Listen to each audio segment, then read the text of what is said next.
Hi students, a very good evening one and all. Hope you are doing well in your home. In this first semester, I am going to deal with the subject of microwave and satellite communication system.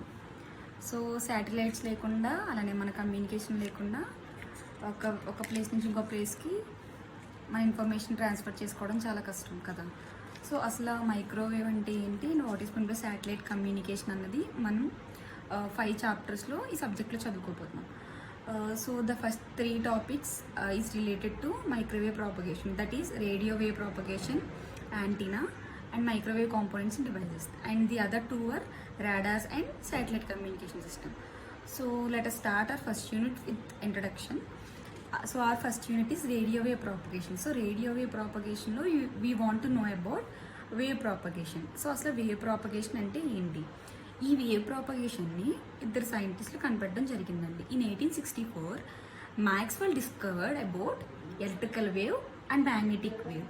So the combination of electric wave and magnetic wave results in electromagnetic wave. అంటే ఒక electric వేవ్ని ఒక magnetic వేవ్ని కలిపితే మనకు వచ్చింది electromagnetic wave. ఇది స్పేస్లో travel అవుతుంది అని మ్యాక్స్వెల్ సైంటిస్ట్ చెప్పారు. ఎప్పుడు 1864లో. తరువాత హెడ్జ్ అనే ప్రొఫెసర్ హెడ్జ్ అనే సైంటిస్ట్ ఏం చెప్పారంటే ఈ ఎలక్ట్రోమాగ్నెటిక్ వేవ్ అన్నది ట్రాన్స్మిటర్ నుంచి, అంటే ఒక ట్రాన్స్మిటర్ నుంచి ఒక రిసీవర్కి మధ్యలో ఒక ఛానల్ ద్వారా, అంటే మధ్యలో ఒక antenna, channel is nothing but antenna, ఈ యాంటీనా ద్వారా మనకి స్ట్రైట్ లైన్లో వెళ్తుంది అని చెప్పడం జరిగింది. సో మీకు ఏం చెప్పిన ఎలక్ట్రోమాగ్నెటిక్ వేవ్ అనేది హెడ్జ్ చెప్పిన ఆర్ఎల్స్ మన మ్యాక్స్వెల్ గారు చెప్పినట్టుగా వెలాసిటీ ఆఫ్ లైట్ ద్వారా ఈ పర్టికులర్ ఎలక్ట్రోమాగ్నెటిక్ వేవ్ అని ట్రాన్స్మిట్ అవుతుంది. So we know about velocity of light right.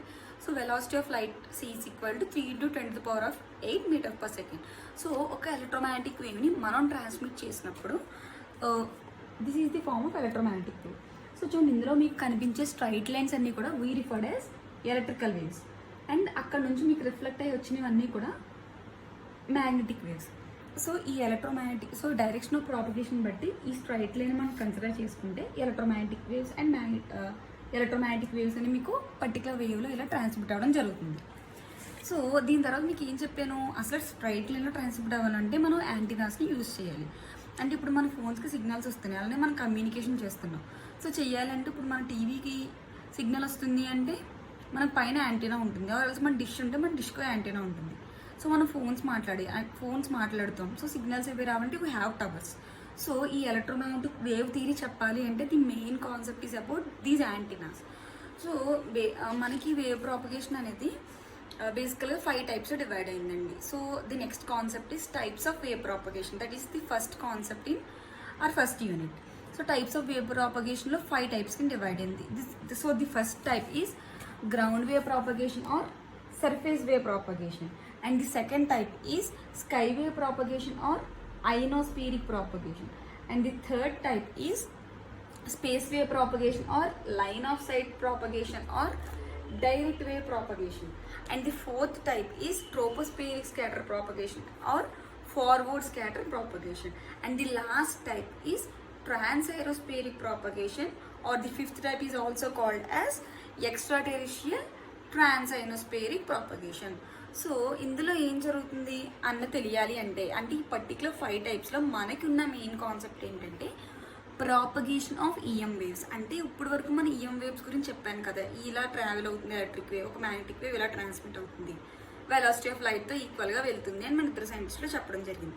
So ఆ పర్టికులర్ వేవ్స్ అనేవి అసలు ఎలా ట్రాన్స్మిట్ అవుతాయి, ఎలక్ట్రోమాగ్నెటిక్ వేవ్ థియరీ అనేది ఎలా ఉంటుంది అంటే మనం బేసికల్గా we consider 2 layers here. The first layer is called as tropospheric layer and the second one is ionospheric layer. ఈ మధ్యలో ఉండేది sky wave propagation or tropospheric propagation. So we already know the tropospheric propagation is also called as which type, this is actually 4th type ఈ troposphere అనేది.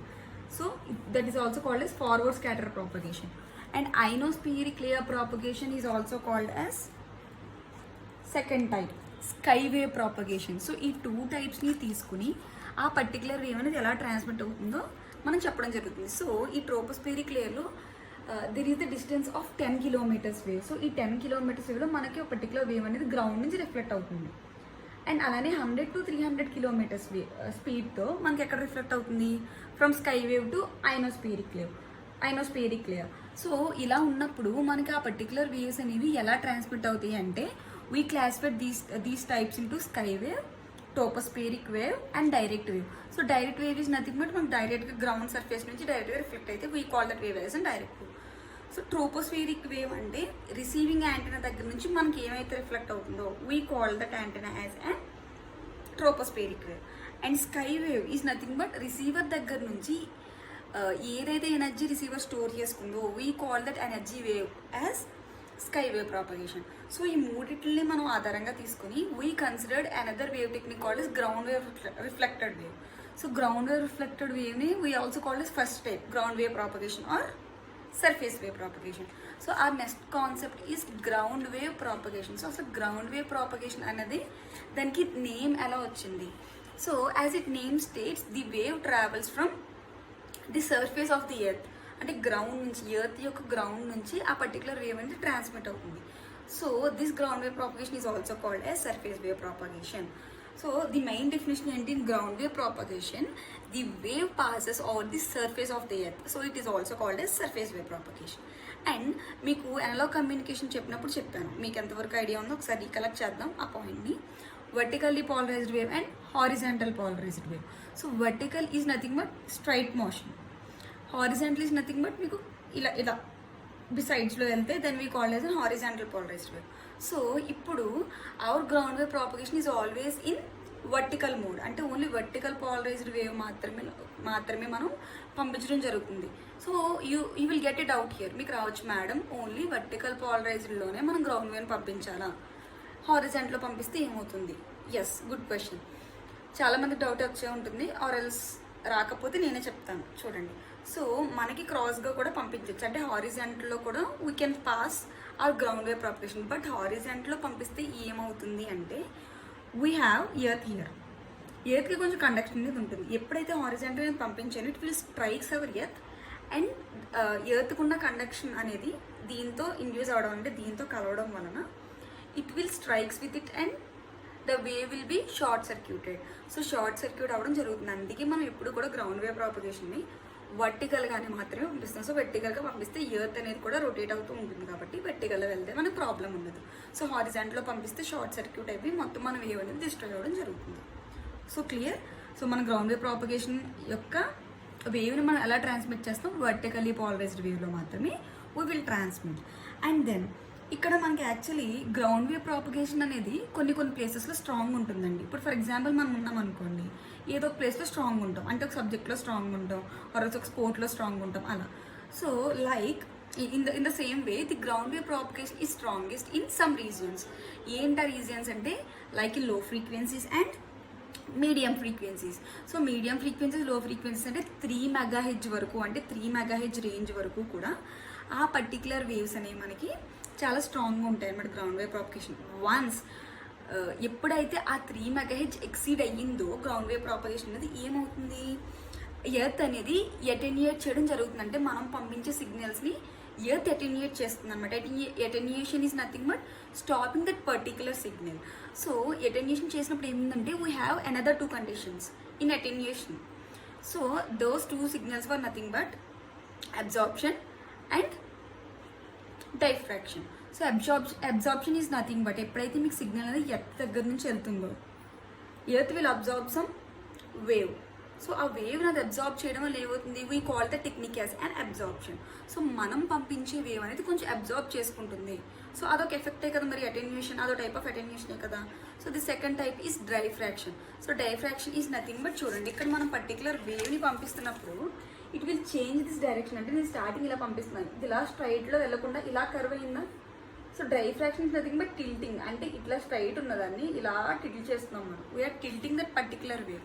So with the increase of tilting there is a increase of diffraction. అంటే మనం tilting చేయడం వలన wave అనేది అలా collapse అయిపోవడం జరుగుతుంది అనమాట. సో యాంగిల్ ఆఫ్ టిల్టింగ్ మనం పెంచినప్పుడు, సో ఇక్కడ చూడండి, ఇది మన సర్ఫేస్ ఆఫ్ ఎర్త్ అనుకుంటే you considered T as angle of tilting. So angle of tilting నేను పెంచుకుంటూ వచ్చాను. సో పెంచుకుంటూ వచ్చినప్పుడు ఏమైంది? వేవ్ అనేది సడన్గా డిక్రీజ్ అయిపోయి the wave became collapsed. So ఈవెంది మనకి యాంగిల్ ఆఫ్ టిల్టింగ్ అనేది చాలా తక్కువగా ఉండాలన్నమాట. తక్కువగా ఉండి అలాగే దానికి సంబంధించిన యాంప్లిట్యూడ్ మాడ్యులేషన్ టెక్నిక్స్ అనేవి మనం పెట్టినప్పుడు మనకి కావాల్సిన యాంటీనాస్ని మనం డిజైన్ చేసుకోవాలంటే వెర్టికల్గా పాలరైజ్ చేయడం మనం ఎటువంటి యాంటీనాస్ యూస్ చేసుకోవాలి అని చెప్పేసి మనం కన్సిడర్ చేసుకోవడం చేయాలి. అలా చేసినప్పుడు మన గ్రౌండ్ వేవ్ ప్రాపగేషన్ అనేది కరెక్ట్గా ఉంటుంది. ఆర్ఎల్స్ యాంగిల్ ఆఫ్ టిల్టింగ్ ఎక్కువ అయిపోవడం వలన this is a disadvantage of A ground wave propagation. So ఇంకా దీని యొక్క అప్లికేషన్స్ లిమిటేషన్స్ అలానే మనం నెక్స్ట్ క్లాస్లో చూద్దాం. ఓకే, అందరికీ అర్థమైంది కదమ్మా? Okay, thank you. Stay home, stay safe.